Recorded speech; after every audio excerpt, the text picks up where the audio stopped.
Hello everyone, আসসালামু আলাইকুম। আজকে আমি পটল দিয়ে খুবই ইউনিক এবং ঝটপট তৈরি করা যায় এরকম একটা নাস্তার রেসিপি আপনাদের সঙ্গে শেয়ার করব। আর এই রেসিপিটা আমি প্রথমবারে বাসায় তৈরি করার পরে এখন তো আমার ফ্যামিলির সদস্যদের মাঝে মাঝেই বায়না থাকে এটা তৈরি করে দেওয়ার জন্য। চলুন তবে রেসিপিটা দেখে নেওয়া যাক। এখানে আমি বেশ কিছু ফ্রেশ দেখে পটল নিয়েছি। আপনারা এই নাস্তাটা যতটুকু পরিমাণ তৈরি করতে চান সেই অনুযায়ী পটলের পরিমাণটা বাড়িয়ে বা কমিয়ে নিতে পারবেন। তো পটলগুলির উপরের যে সবুজ আবরণটা থাকে এখন হচ্ছে আমি সেগুলিকে তুলে নিচ্ছি একটা নাইফের সাহায্যে, এভাবে আস্তে আস্তে তুলে নিচ্ছি। আর এই রেসিপিটা করার জন্য কিন্তু পটলের উপরের যে খোসাটা থাকে, মানে একটু শক্ত খোসাটা থাকে, সেটা কিন্তু ফেলা যাবে না, কারণ ওই খোসাটা ফেলে দিলে কিন্তু এই নাস্তাটা খেতে একদমই ক্রিস্পি হবে না। তাই আমি পটলের উপরের সবুজ আবরণটা ফেলে দিয়ে এই তো ফিরে এলাম।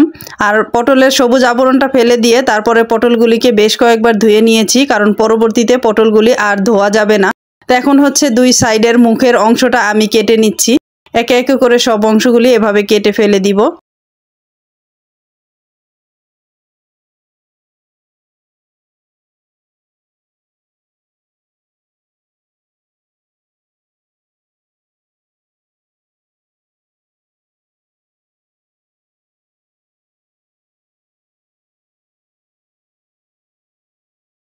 সবগুলি কাটা হয়ে গেলে এবারে পটলগুলিকে একদম যতটা সম্ভব পাতলা করে আমি এটাকে স্লাইস করে নিব।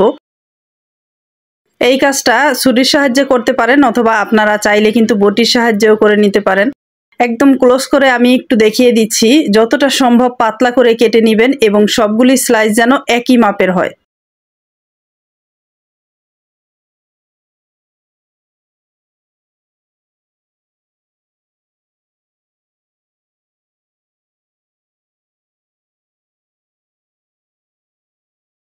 এই তো এভাবে করে আমি একটা পটল কেটে নিয়েছি। একটু দেখিয়ে দিচ্ছি, দেখুন কতটা পাতলা করে আমি কেটেছি। আর এভাবে একে একে সবগুলি পটল আমি কেটে নিব। সবগুলি কাটা হয়ে গেলে এবার একটা সার্ভিং ডিশে তুলে নিচ্ছি। আমি আগেই বলেছি পানি দিয়ে আর ধোয়া যাবে না, তাই সবগুলি পটল তুলে নিয়ে এখন হচ্ছে এর মাঝে আমি বেশ কিছুটা লবণ দিয়ে লবণটা একদম পটলের গায়ে মাখিয়ে নিচ্ছি। লবণটা এমনভাবে মাখাতে হবে যেন পটলের প্রতিটা স্লাইসের গায়ে লবণ লেগে যায়। আর এই লবণটা মাখানোর পরে এটাকে রেস্টে রেখে দিব 10 মিনিটের মতো। আর তখন দেখবেন যে এর থেকে বেশ খানিকটা পানি বের হবে। তো পটলটা রেস্টে থাক, আর এদিকে এই নাস্তাটা তৈরি করার জন্য আমরা একটা ব্যাটার তৈরি করে নিব।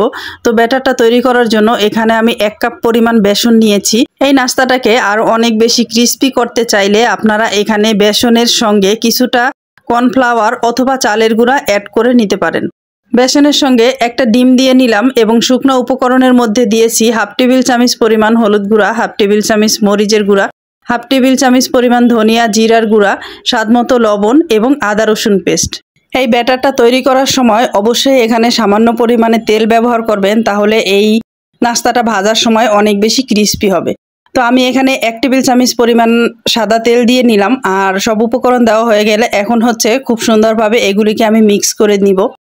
এখানে আমি যেই মেজারমেন্ট কাপ দিয়ে বেসন নিয়েছি ঠিক ওই কাপেরই 1 কাপ পরিমাণ পানি নিয়েছি। আর এই পানিটা আমি একসঙ্গে মিশিয়ে দিচ্ছি না, তাহলে হয়তো পানির পরিমাণটা বেশি হয়ে যাবে এবং ব্যাটারটা পাতলা হয়ে যাবে।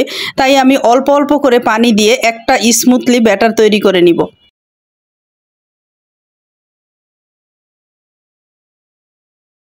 1 কাপ বেসন এবং সঙ্গে আমি যতটুকু শুকনো উপকরণ দিয়েছি সবগুলির জন্য আমার 1 কাপ পরিমাণ পুরোটুকু লাগেনি, সামান্য একটু পানি কম লেগেছে। তারপরে এই তো দেখুন ব্যাটারটা আমি কতটুকু ঘনত্ব রেখেছি সেটাও একটু দেখিয়ে দিলাম। আর ওই যে 10 মিনিটের জন্য রেস্টে রেখে দিয়েছিলাম না পটল লবণ মাখিয়ে, এখন হচ্ছে ওই পটলগুলি থেকে বেশ খানিকটা পানি বের হয়েছে, এই তো দেখতে পাচ্ছেন। আর এখন পানিটা চিপে চিপে আমি পটলগুলিকে তুলে নিব, যেন এক্সট্রা লবণটা পটলের গায়ে লেগে না থাকে। আর এভাবে করে একে একে সবগুলি আমি তুলে নিচ্ছি।